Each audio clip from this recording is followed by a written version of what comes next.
mengatakan, ya Allah, apakah saya akan hidup selamanya? Tidak, kamu pasti akan pulang. Bagaimana caranya? Ada di Quran surah ketiga ayat 185.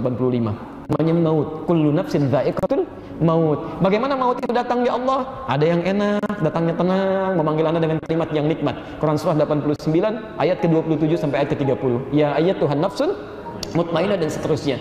Ya Allah, ada nggak yang selain itu? Ada. Ada yang kalau ingin sedikit lebih menegangkan boleh sambil dipukulin malaikat. Ada di Quran surah ke-8 ayat ke-50-nya.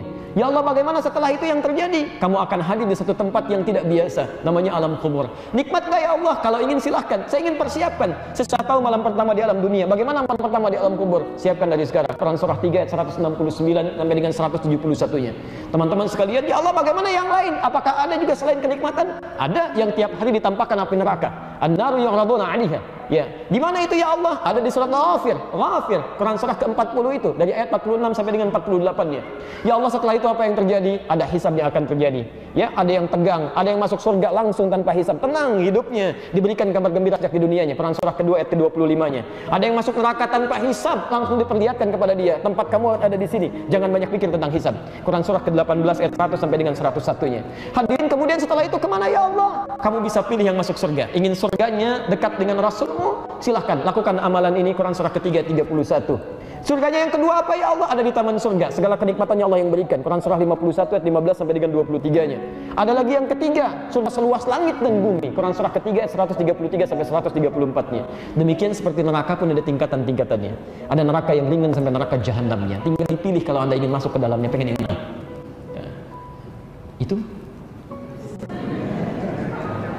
ada semuanya. Anda masuk masjid pun ada. Anda masuk masjid itu. Apa yang dilakukan di masjid ya Allah? Quran surah ke-9 ayat ke-18-nya. Kalau saya punya musola, Quran surah kedua ayat 125-nya. Kalau nggak punya masjid, nggak punya musola, setidaknya bikin mihrab. Quran surah ketiga ayat 37 sampai dengan 39-nya. Apalagi? Jadi semuanya ada sebetulnya. Ya, yang tidak ada kita jarang lihat.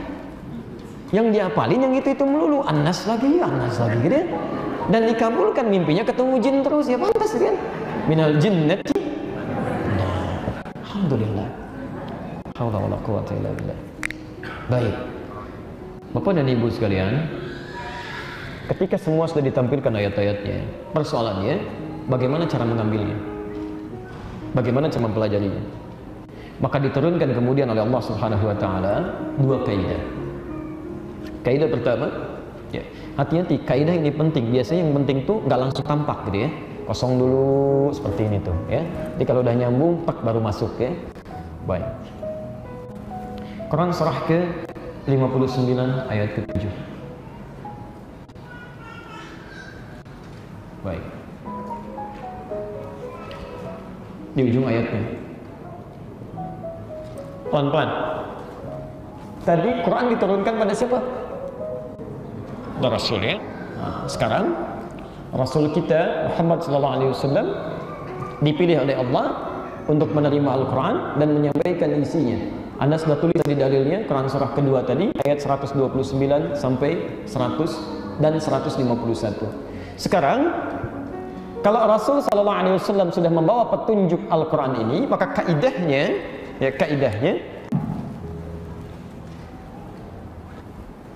Bismillah. Wa ma ataakumur rasulu fakhudhuh. Bismillah. Ma ataakumur rasul. Bismillah. 1, 2. Cuma 2 ini pilihannya, seperti tertuang di layar sebelah samping sana. Perhatikan sini. Ya, di ujung ayatnya. Wama dan semua. Ingat betul kalimat ini ya. Ma itu huruf yang menunjukkan keterangan, benda, ajaran tanpa batas sifatnya. Jadi nggak ada batasnya. Bisa diartikan segala atau semua.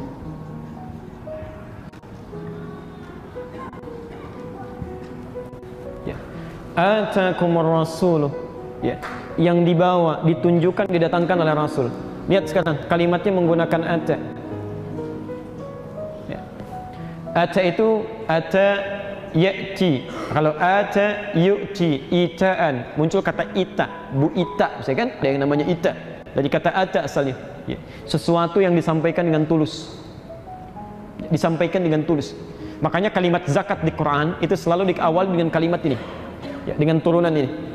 Al-Baqarah ayat ke-43. Wa aqimus shalah wa atuz zakat. Itu jamaah dari ayat. Jadi kalau Anda ingin berzakat, Anda nggak usah mikir banyak hal. Memang kewajiban Anda, keluarkan aja dengan tulus. Yang punya hartanya bukan kita, tiga. Terus kemudian harta itu bukan milik kita, punya orang lain, hak orang lain yang harus kita keluarkan. Ya.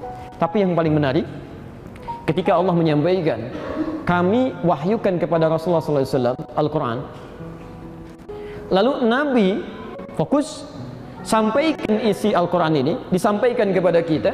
Ya. Kata Allah, Rasul ini ketika menyampaikan itu tulus, nggak punya motif apapun.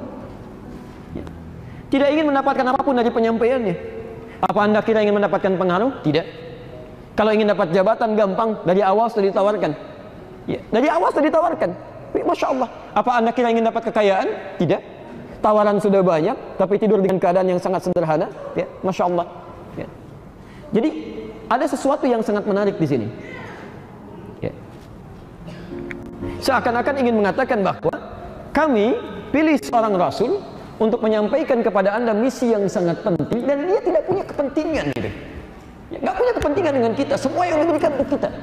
Makanya dalam bahasa hadis ketika menyampaikan risalah itu selalu yang keluar kalimat umatku. Silahkan cek umatci, umatci, umatci. Saya seringkali menangis kalau udah sampai kepada inti-inti yang seperti ini. Itu luar biasa ya. Mau berkorban minimal 100 ekor yang disebut umatku.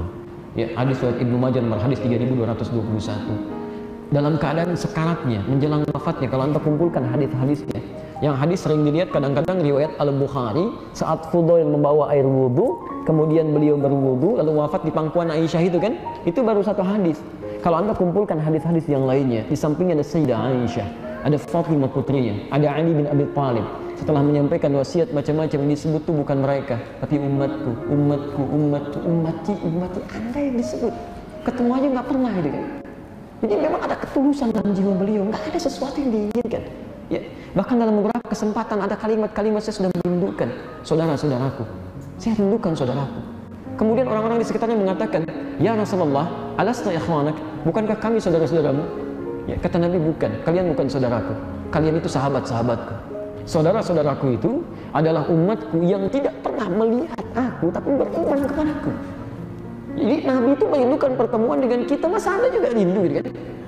Nah, jadi dari sini ada ketentuan dalam Al-Quran, ya kata Allah, kalau hidup Anda ingin mudah, ingin senang, ingin tenang, dan ingin bahagia menjalaninya, maka semua yang dibawa oleh Nabi dalam kehidupan kita cepat ambil.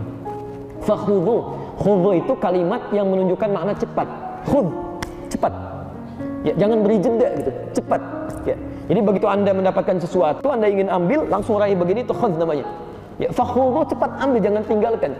Jadi kalau ada ketentuan yang lain, sementara Nabi membawa ketentuan, yang lain tinggalkan, yang dari Nabi ambil.